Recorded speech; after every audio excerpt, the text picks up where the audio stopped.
So, Lana, do you like to have your full name? I have you down as Lana Shanhair Miller. Yeah, there's a story to that. Lana Miller's fine. All right. Well, Lana Miller, this is your den. So, welcome to the Grizzly virtual stage. The floor is yours. Thank you, Kelly. Actually, I wanted to thank Callie, Braun, Mike, Shauna, and Caroline for taking their time today to come and help us at the Grizzly Den. My name is Lana Miller, and I am a cache leakage puzzle achiever. All my puzzles start with a border. So my border began with a university degree because I was not going to be a farmer's wife where your income is dependent on the weather. Then I pursued my professional accounting designation, and then my career took a bit of a jungle gym. I was an information system auditor, I was a software implementer, and then I ran my own project change management company for 13 years. So a common theme throughout my career is data. I've focused on data accuracy, data access, data sharing, and data reuse. I've troubleshooted problems across all the different modules of the software: supply chain, work order, accounting. I'm bilingual. I speak IT fluently. I have softer skills. I can influence without authority a group of people in a room to solve a problem. My love language is service delivery. Nothing says I love you like taking out my garbage. So I thought being a controller at the private equity firm would be my pre-retirement job, but now I'm making a pivot back to project work because I really like being an investigative disruptor, and I have more stories to share on that point. I'm targeting CEOs of smaller companies, 100 million to 300 million, who are looking for cache leakage in their corporate service division. Sometimes supply chain runs in a silo and they don't have the resources to necessarily tackle a problem that involves accounting or human resources. So those are the type of projects I like to help with. So in summary, how I solve a problem: sometimes I use my accounting and corporate governance skills to work on the border. Sometimes I use my change management skills to deal up in the sky with the executives. And sometimes I'm down in the grass in the weeds using my IT skills to talk to the programmers or to do some deep dive into why data isn't calculating correctly or working as management expects. So my ask of the Grizzlies: is my target market realistic? Or do CEOs have too much on their plate right now to take on a cache leakage project across corporate service divisions? Thanks again to my May cohort. Wouldn't be here without you. Back to you, Madam Chairman. Oh, wow. Good job there. You have a very, very clear communication capacity. That was really well presented. I'm going to throw your question back to you. What do you think? In this environment, I mean, clearly we're in a new environment. Let's talk about how that might shift and open up space for you. So I've spoken to a couple of recruiters because one of the things I'm looking for this time is I'm really looking for a finder to go find the work, and then I'll come in and do the service delivery piece. I mean, I sold work and I can sell ideas, no problem, but I'm really looking for a finder this time. So one of the consulting companies I approached, once he understood my value, he said, wow, yeah, I can present you. And I have a recruiter right now. She's proposed me to 5 different companies, and her initial response is, there's no cash this summer for projects, but maybe in the fall. So I think it's coming, and I think I just have to be patient waiting for the project work budgets to be approved. And just encouraging you to think about the context of this environment shifting from COVID and what vacuum, you know, nature abhors a vacuum, and what's opening up that may require some rethinking in the area that you're specializing in for companies and CEOs who have to do things differently. I am going to pass this on to the Grizzlies. Please, whoever wants to jump in, go right ahead. Oh, I don't mind starting. Actually, oh, go ahead, Ron. Okay. I'm glad you clarified. Good clarifying question about whether you want to be a consultant or it sounds like work for a consulting company. Because at first it sounds like you have all the skills, so it's really a marketing question, right? But if you want to work for a consulting firm, then it comes more about connecting and networking, I think. So maybe my question would be, what exactly have you done? What do you think you can do to network closely with the people that may need your services and make that connection? So I'm just having virtual coffee dates. I am working through the Higher Landing alumni database. I'm searching for people with titles of manager, director, VP, and I'm having virtual coffee dates to see if they know of someone. Just talk about my value, talk about what things I can work on now while times are quiet that would give me better skills to help, especially in the data field. I know there's some technical things I need to work on that way, and that's what I'm working on. And maybe from your conversations, you mentioned that some of the bigger projects are maybe on the horizon, but are there smaller things or any little specific things that people are working on that maybe get missed in all of this? There are, and the type of projects I like to work on is where the corporate service people report directly to the president, because I'm a disruptor. I sometimes cause conflict and pain because I take a full service delivery approach, which means I mess with your silo, right? Some people don't want to change their silo. Like, my accounting function is doing just fine. You don't need to come mess it up. Well, maybe there's a way we can automate something, and or maybe shift some work to another department to look at full service delivery. That's what we did at TriView. There was no borders between our departments. Our trade processing department, she was my cash receipts person, and if she had a $7 million month, we were quieter on the accounting side because we didn't feel that pain till 3 months later until that $7 million of cash receipts came in. And so we would ebb and flow whoever needed the help to get the job done because we're focused on delivering to our dealing reps. Okay. This might be more an observation. I think a lot of companies will not tackle full overall projects right now because they don't have the money. But they do want to solve little problems. So sometimes that gets you in the door, and then you, once you're in the door, you know, you've probably been there before. Then they keep moving to bigger projects.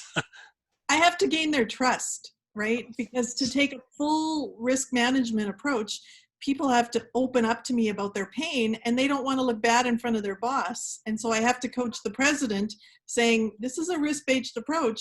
Your people are going to tell me stuff. Do not fault them, right? They're working hard. They're lean. We're going to find things. It was a lesson I learned when we did an internal audit outsource.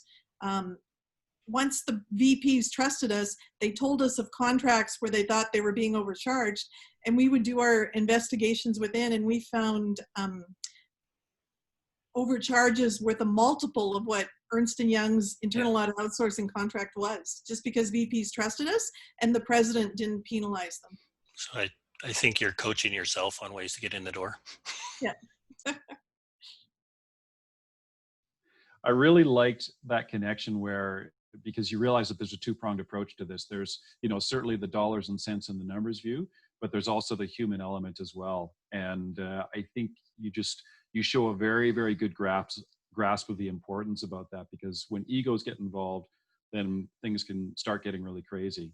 So do you have, like, based on your past experience, can you attach some actual dollar values to some of the cash leakage that you discovered? And, you know, either your own experience, or do you have some industry statistics that you could lean to?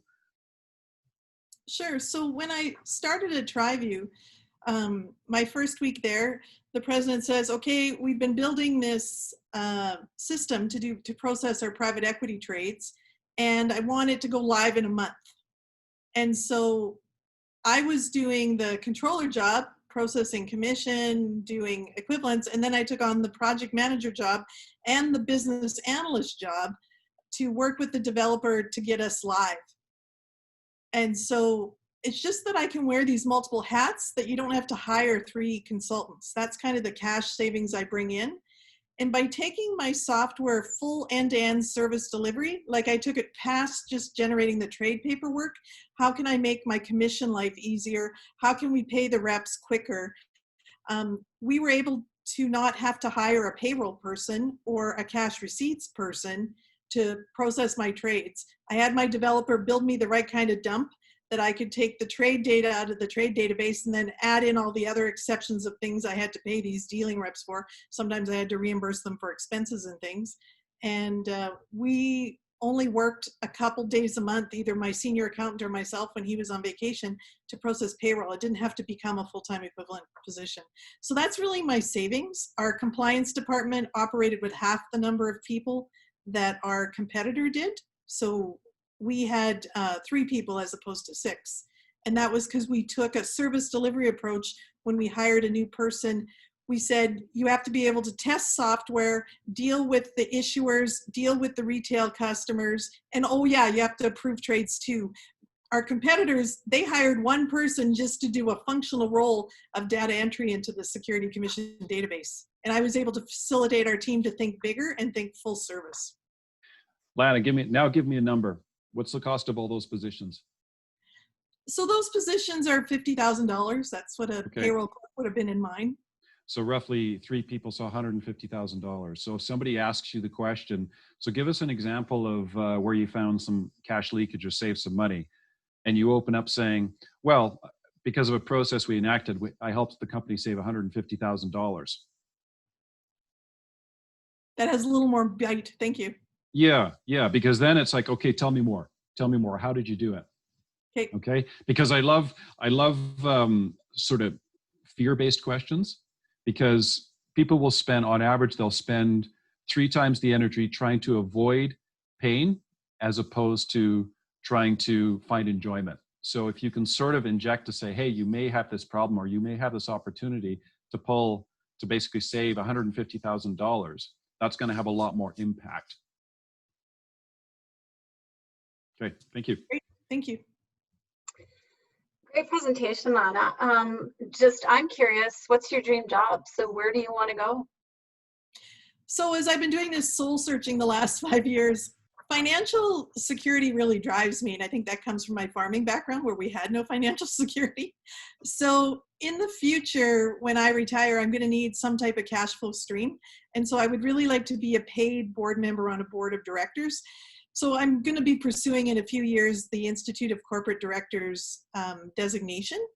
And then I want my value more to be than just the woman on the board. And so I really am working now on leveraging data so that I can provide some strategic advice on data.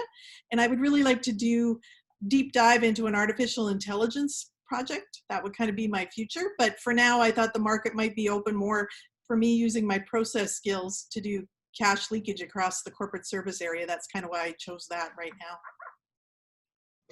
And so have you done a lot of board volunteerism? Is that something that you've done in terms of as a stepping stone for your future objectives? It's going to be coming in a few years just because I've had some projects in the past. And I don't want to target non-for-profit boards.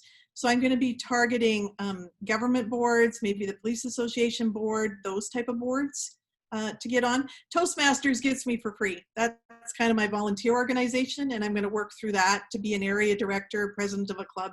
That's kind of my free time. So I'm really looking for a paid position. And I've seen that the government has boards that they pay. It's not a lot of money, but there are paid board positions on the government side.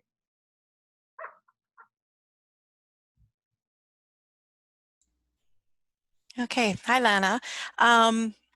So you've been talking a lot and diving with Mike about your value proposition and getting what you bring to your clients. I want to be it's cash leakage for companies, small companies, $300 to $300 million.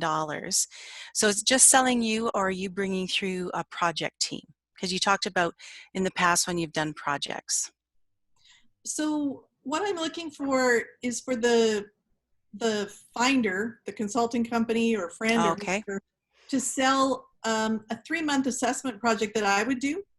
And if I can't, kind of for $35,000, and if I can't find you a project within there that's going to save you $35,000, then I'll leave. But I know just how companies operate, and what I've seen over my 25-year career, there's ways for me to fix cash leakage for more than $35,000. And hopefully in that 3-month assessment phase, they trust me that they're going to let me fix it. And hopefully just with the people within their own group. Maybe they might need to hire. It really depends on the scope of what they want to fix. Okay. So, so there's two. So it's this finder. So it's a consulting firm that's going to be the front face of you. So I have a question, why would they want to hire you? And then what will happen if you are the person that's working with the client and they like you? What happens in that relationship between you and the finder, the company that hires you, and let's say the client just wants to sole source you? Yeah, so those are always discussions that have to happen, and we have to honor the contracts that are in place. So I just have to sort that out with them if they like me and want to break away. Yeah. Yeah, And you know, because sometimes it's, you know, with the other companies, there's going to be an uplift on your rate and they like you and what you do. And sometimes they'll want you to bring some of their people that they could to bring in. So it's just, so why would I want to hire you if I was the finder? if you were the finder, I think it's my diverse skill set. I'm an accountant who speaks IT fluently, and I can disrupt the status quo because I've had training on full service delivery, and I understand the whole spectrum of all the different business processes. I'm more than an accountant. More than, okay, all right. I like that, more than an accountant. Okay. Yeah, so so what makes you stand out from other accountants that have worked in, you know, finding all of the cash leakage in companies? Like what would make you stand out? Because there's a lot of accountants and they might be coming out of the and competing in the marketplace. What differentiates you? I think accountants, especially those that are the traditional corporate year end, working in the public companies, don't necessarily have the IT skills that I have because I specialized as an information system auditor. I audited mainframe computers, I audited Windows computers. I understand database management, I understand database skill set. And so I'm a really good translator between IT and business. When I worked at the software implementer, the programmer was dealing with this client for 2 days back and forth, and he finally goes, Lana, I give up. Like, I can't get what's wrong. And so I read the ticket. I phoned the person because I find usually a back and forth chat helps uncover what their problem was. And so then I can identify, is it a training issue? Do they just not know the new process in the new software and still want to do their old way? Or is it a data corruption issue? Because sometimes batches posted wrong and data fields went wonky. And so then I could very quickly identify, and then I knew the right term. So I just said, well, in program XYZ, you need to make this data this. He goes, seriously? Took you 5 minutes. Like I spent 3 days. So that's kind of my differentiator, is that I have that IT background as well as business knowledge. And my change management piece, I can figure out, is it a people issue, is it a process issue, or is it a technology issue? Because I understand deeply all three of those. Okay, great, super. Thank you very much. Callie. All right, Lana, good job. So you're very confident, you're very articulate, you've got a really rich background that you weave really well together. So tell me, what's been stopping you? Anything? You know, what stands in your way from that success you want? Yeah, so you're absolutely right. I've not been applying for the controller positions that I've seen because I really want to pivot into project work. And I think just with the price of oil and COVID, when you're focused on making your next payroll, projects are just like gone. They're just scrapped from the table. And so I'm just taking this time to network, and I'll find the right company, maybe in an industry. Like one recruiter proposed me on insurance, right? So they're not suffering as much as the oil and gas people. So I'm just going to keep networking and finding a project. Okay, so given also what I just said about your confidence and your ability to articulate, what's one new thing that dropped in for you coming into the Higher Landing program? So yeah, actually, I was really thinking when I joined this program, I've pivoted in my career about 4 times. And so I really thought my role would be just kind of a mentoring role, because I had lined up to do some internal audit testing at ATCO starting in May, and that fell through because of COVID. And so this came across my desk through my EI link, and I thought, all right, let's sign up for this. This will keep me engaged and busy, and I can do a little soul searching. But when we did the blogging session and I really had to think about my tribe, who I really, really wanted to target, that was kind of an aha moment for me to really get focused on corporate services, right? I know those parts. I'm not an engineer. I cannot fix, like the engineers in this group, metrics out on the wells, making the measurement better. That is not me, but I can fix corporate services. I know those departments solid. and I can find leakage in those departments. So that was my Right. Okay, so building your tribe and like really focusing in. All right, great, fantastic. Okay, Lana, you know the drill.